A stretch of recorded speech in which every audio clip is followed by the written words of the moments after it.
But I like that word because I really, reparations is getting tired out a lot.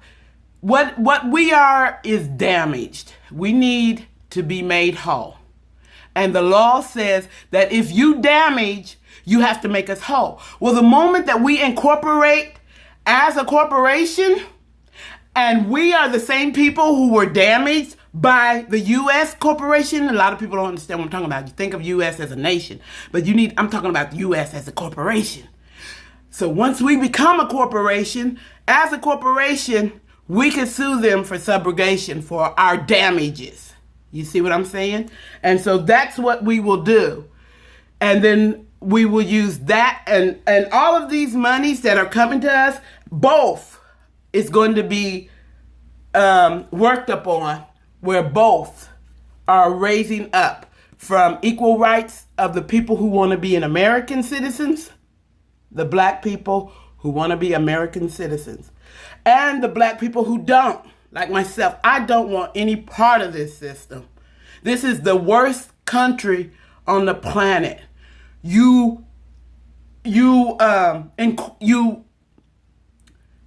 me get my words straight. You imprison more people than any place on the earth, and you're supposed to be a world power. You extinct more people with this, not globalism, but when you are intentionally killing off races of people, genocide.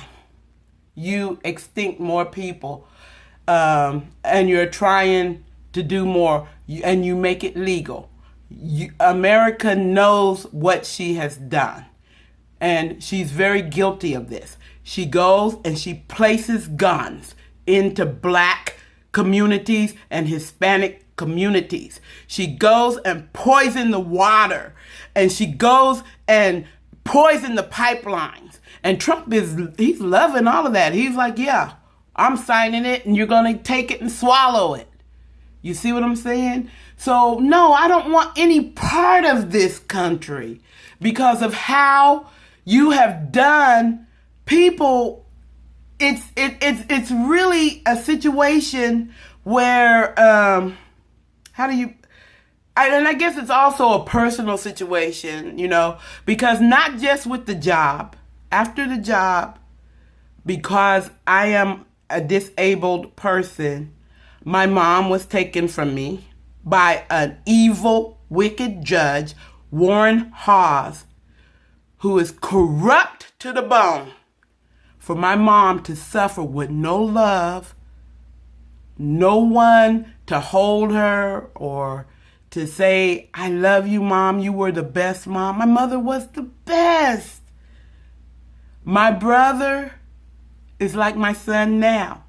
He doesn't love her, but he went to the court because my mom, back in the day, people used to make money, So my mom was making good money, and she retired from RCA, the first African-American electrician.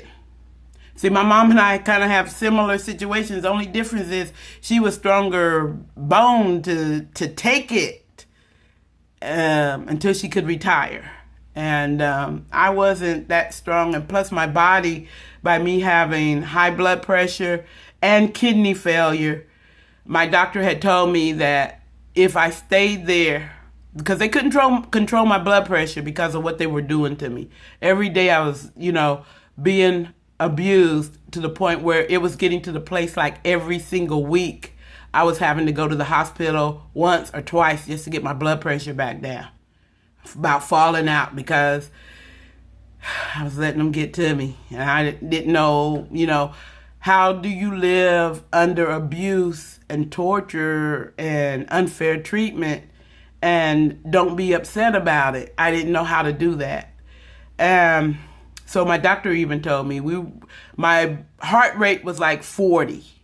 And he said, so you're taking the medicine, but the medicine is doing nothing for you. And you're going to probably have to live a meditative life. And when he first told me, it was like, I got to work and feed my kids.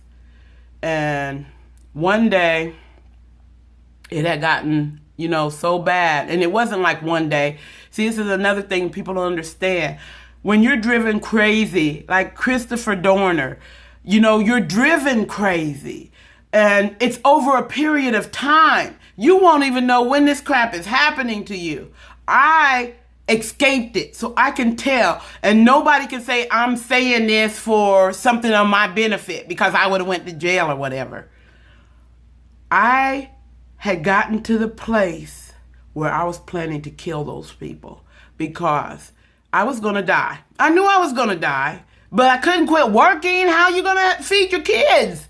That was my mind at the time. Where are you going to? This is the third job that has screwed me like this. So that means that as a chemical engineer, no black woman is going to be accepted. This is my mindset. You see, this job is so nice. The people were nice to me, just the managers that were screwing me. And even white people would come to me, Sandra, why are you taking this? And I'm looking at them like, what do you mean I'm taking it?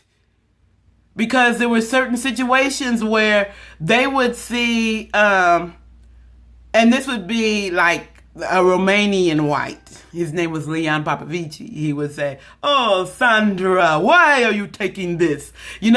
And he's looking at, because he's got less seniority than me, and this little white kid comes in straight out of college and just takes over.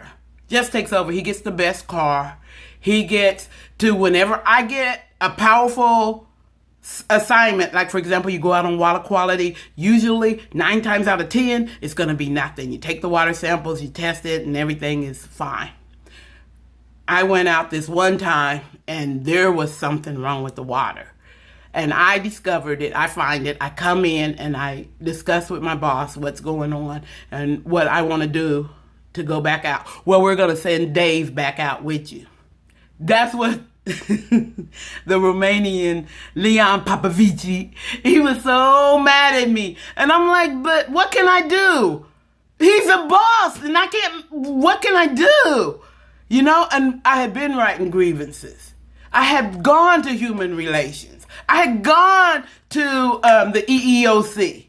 There is no place to go to stop harassment. The rules, the laws, and this is the thing that I'm telling you I'll change, because I know you won't find anybody that's able to prove discrimination other than unless they're calling you niggers and carrying on like that. They can do whatever they want to you, and they know because they hire blacks. And as long as they hire blacks, they're not discriminating.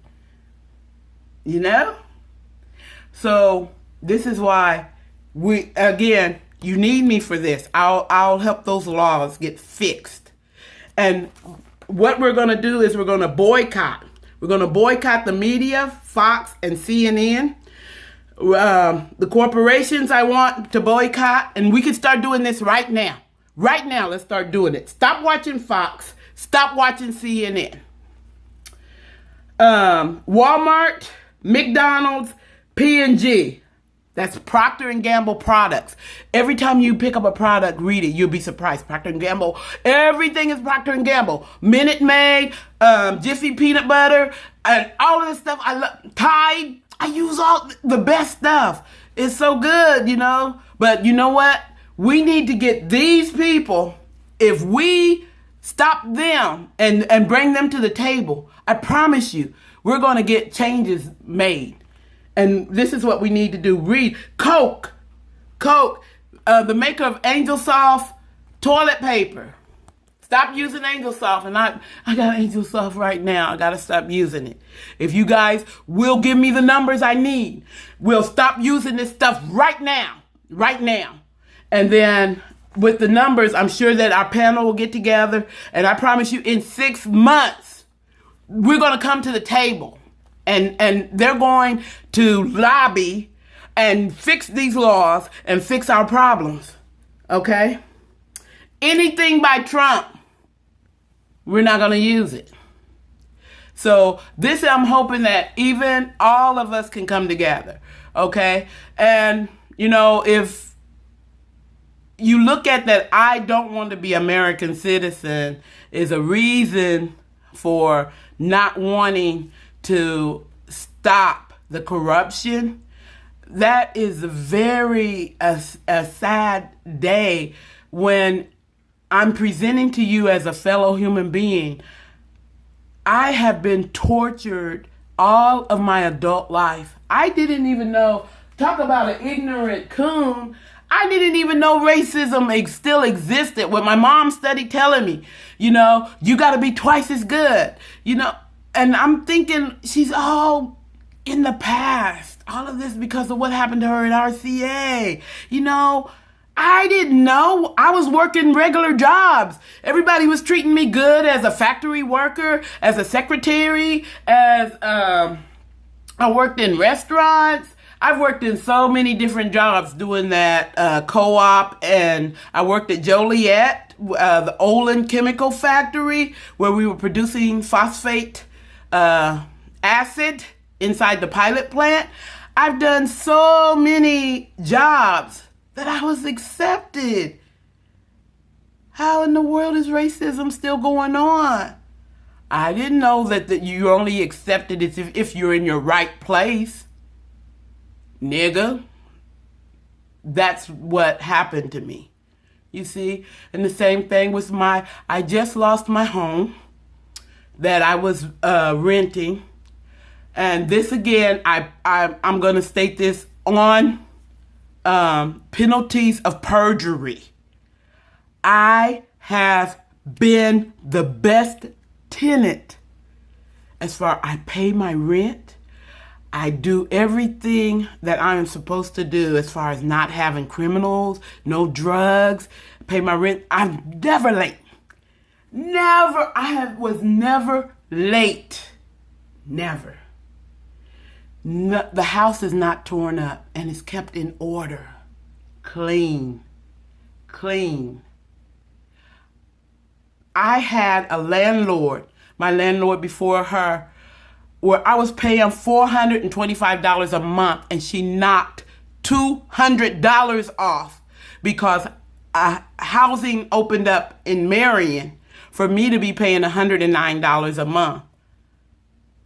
And so I told her I have to, have my rent subsidized. I can't afford to keep paying for Sandra, if you just stay, I will subsidize your rent. How much can I take off? And I'm like, even if she took off $100, that's not going to help, I'll take off $200. I'm in a house with 3 lots where we just had a beautiful land for my kids to play on, the dog to play. The house was well maintained. And so for $225 a month, and I told her, well, you're going to have to do 3 years because now I've lost my place. So I can be getting back in place when my 3 years is up. And she did that because that's the kind of tenant I was. Okay? Then I come to this place because this house that I was living into was small as well. And I went into a bigger house with a landlord that wouldn't fix the stuff. So the landlord wasn't mad at me. I was mad at the landlord because she wouldn't fix the stuff. So Section 8, and how often does Section 8 say, okay, you can get out of your contract since they won't fix it? Section 8 got me out of my contract because they wouldn't fix it. I go to Hunter's Run. Hunter's Run in Marion, Indiana, one of the most racist apartment complexes. And all I can sum up is that because I didn't act like a regular black, I had a chemical engineering degree, I have very well-mannered grandchildren that I keep with me. My dog, very trained. My dog is like a human being. I don't even need a leash. I'm her leash. She will stay right there with me. You see what I'm saying? She can do a lot of things, and then I kept my place better. When you came in, that's what people saw. They used my place as a landmarker, where all the flowers is, where it's all beautiful. And I know they were telling her all of this because they were telling me that they never seen such well-behaved children, your dogs, and and I had things in my house that poor people wasn't supposed to have, like a nice, big, huge flat screen and piano and things like that. So, I mean, other than that, what did I do? I never did anything other than be an ideal, perfect tenant. Why would you target me? She started making up lies on me. And then she started, and she continued to make up lies on me. And so, like, after the second one, that's when I went to civil rights.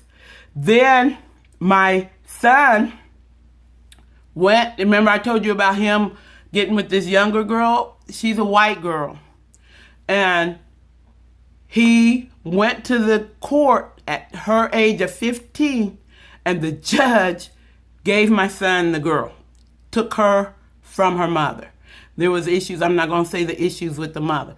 There was issues that both of them went against the mother and reported it to the judge.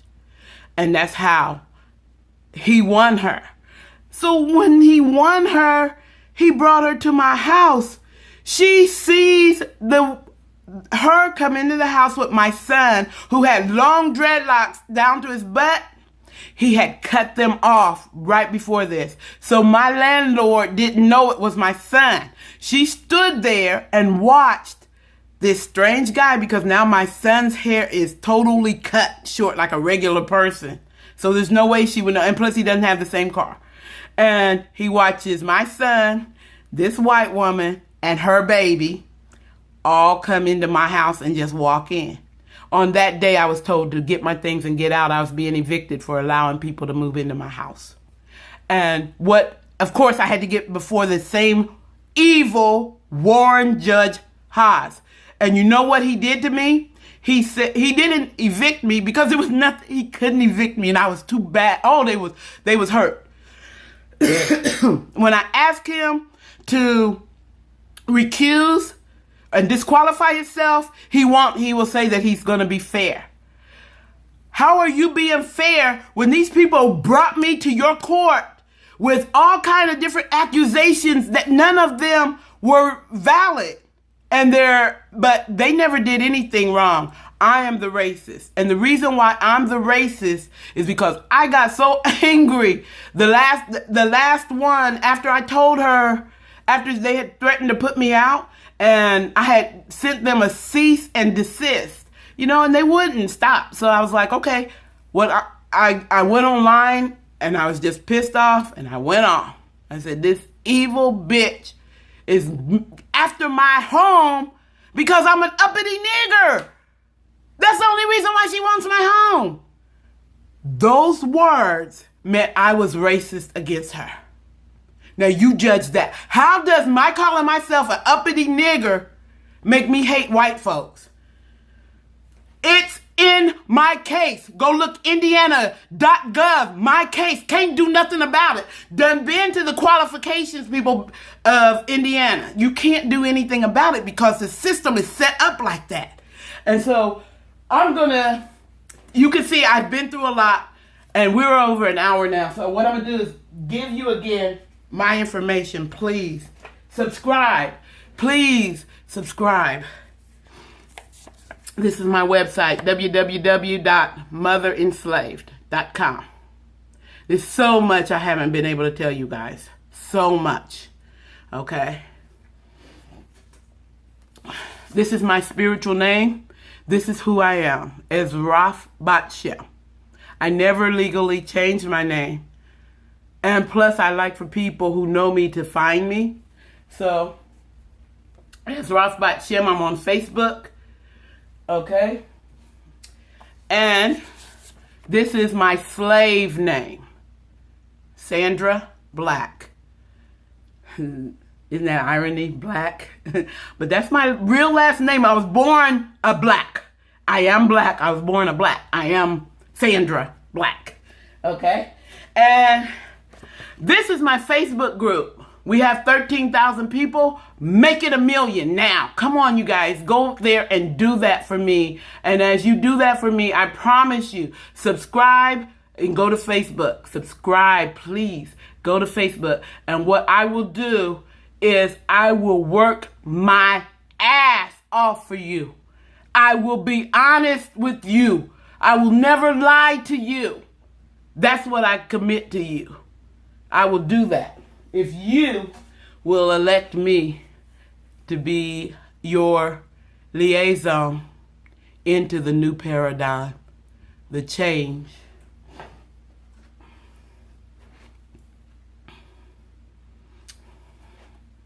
That's why I think our people hold so tenaciously to Christianity. But there is a new wave coming. Yes, it is. And when that new wave comes and we're able to build those stronger stills, our people will wake up out of this slumber and they will put themselves in their divine destiny, which I believe the African American was born to save this planet. Mm-hmm. The African American was born with all the DNA of all the ancients and with the European. It's all inside of us. And we can come together and set the new paradigm of a friendly, people-friendly world. And if you give me a chance, that's what I will work for you doing. Thank you.